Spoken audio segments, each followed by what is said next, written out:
Hello बच्चों, क्या हाल है आप सबका। I welcome you all to your own channel smart study educates. आज बच्चों हम डिस्कस करने वाले हैं क्या हमें किसी वर्टिकल वॉल से फ्रिक्शन मिल सकती है।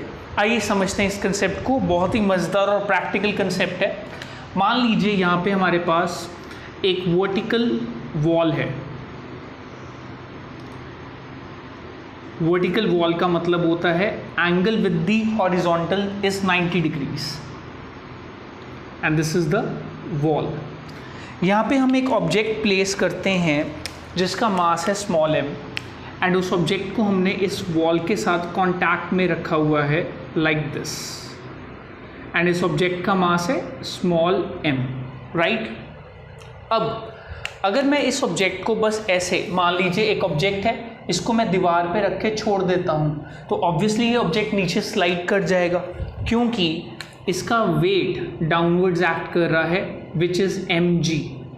मतलब अभी ये वॉल इसको इतनी फ्रिक्शन नहीं दे पा रही कि ये इसको यहीं पे रोक ले।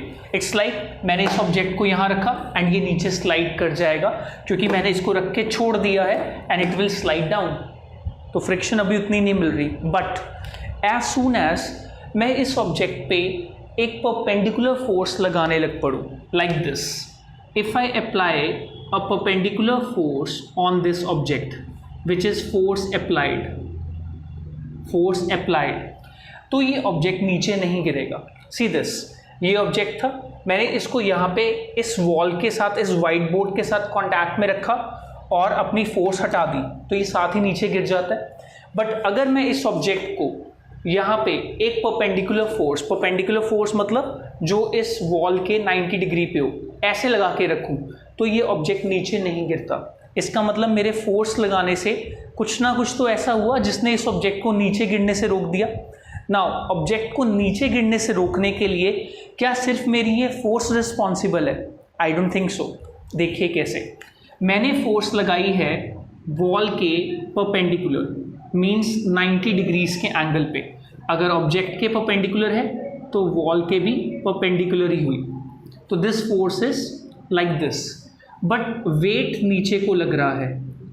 और अगर मैं ये सोचूं कि मेरी फोर्स की वजह से ये ऑब्जेक्ट नीचे जाने से रुक गया, इसका मतलब मेरी फोर्स का कोई कंपोनेंट वेट को बैलेंस कर रहा है। वेट इज mg और ऊपर कोई कंपोनेंट होना चाहिए तभी ये फोर्स को बैलेंस कर पाएगा। बट अगर मैं वर्टिकल कंपोनेंट की बात करूं f cos थीटा इज 90, तो दैट इज 0। मतलब मेरे फोर्स का कोई भी वर्टिकल कंपोनेंट ऐसा नहीं है जो इस वेट को बैलेंस कर सके।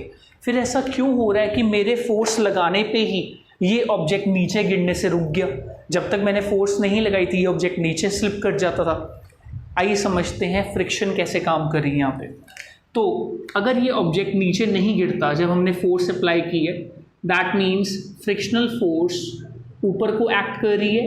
Frictional force is acting upwards and frictional forces trying to oppose the motion. So I can say when we apply a perpendicular force on object against the wall, frictional force comes into play. Frictional force, I should say, balances the weight of object and stops it from falling down, and हमारी applied force का कोई भी component vertical direction में नहीं है। तो फिर यहाँ पे हो क्या रहा है, आइए समझते हैं। देखिए आपने जब इस ऑब्जेक्ट पे परपेंडिकुलर फोर्स अप्लाई की तो ये ऑब्जेक्ट या ये सरफेस आपके ऊपर या इस ऑब्जेक्ट के ऊपर एक और फोर्स अप्लाई कर रहा है which is normal reaction. And normal reaction बिल्कुल परपेंडिकुलर होगा और अप्लाइड फोर्स के इक्वल होगा। इट्स लाइक अगर मैं इस ऑब्जेक्ट पे 10 न्यूटन का फोर्स लगा रहा हूँ अप्लाइड फोर्स, तो ये सरफेस इस ऑब्जेक्ट पे वापस 10 न्यूटन का नॉर्मल रिएक्शन दे रहा है। So I can say that applied force is equal to normal reaction.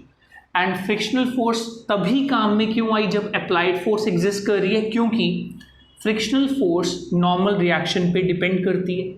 And normal reaction तभी मिलेगा जब हम फोर्स अप्लाई करेंगे। जब हमने फोर्स अप्लाई नहीं किया था हमारे ऑब्जेक्ट को नॉर्मल रिएक्शन भी नहीं मिला था। सो आई कैन से in the absence of frictional force, in the absence of applied force, there will be no normal reaction, and बिना normal reaction के frictional force will be zero, hence frictional force will be zero. So normal reaction is equal to applied force, तो यहाँ से हम कह सकते हैं frictional force is equal to mu into applied force. Mu into applied force. Mu is the coefficient of friction. And अगर ये frictional force इस ऑब्जेक्ट को नीचे गिरने से रोक रही है, इसका मतलब फ्रिक्शनल फोर्स और वेट इक्वल है। So we can say this frictional force is equal to weight of the object if the condition is in vertical equilibrium. अगर कोई भी ऑब्जेक्ट ऊपर या नीचे शिफ्ट नहीं हो रहा तो ये दोनों फोर्सेस इक्वल एंड ऑपोजिट है।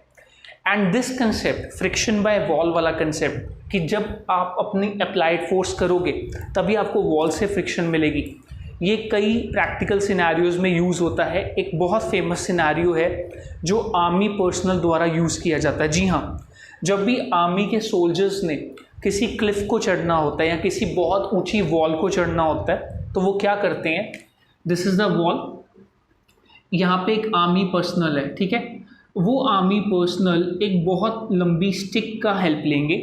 यहाँ पे बाकी आर्मी के लोग होंगे जो उनकी स्टिक पकड़ के रखेंगे। अब होगा क्या कि इन्होंने लोगों ने, जो आर्मी के बाकी लोग हैं, वो स्टिक को दीवार की तरफ पुश करेंगे। तो एक तरह से वो अप्लाई कर रहे हैं फोर्स, दीवार से उनको नॉर्मल रिएक्शन मिलेगा।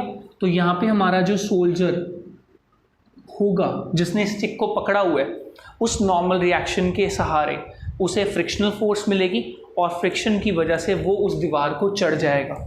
अगर ये अप्लाइड फोर्स ना होती तो फ्रिक्शनल फोर्स ना मिल पाता वॉल से और फिर इतनी ऊंची वॉल को चढ़ना तकरीबन नामुमकिन होता, क्योंकि बिना फ्रिक्शन के ऊपर को तो हम जा नहीं पाएंगे, हमारा वेट ही हमें नीचे खींच लेगा।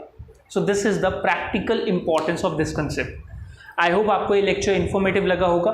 Keep learning, keep growing and keep asking questions. Thank you for watching. Bye.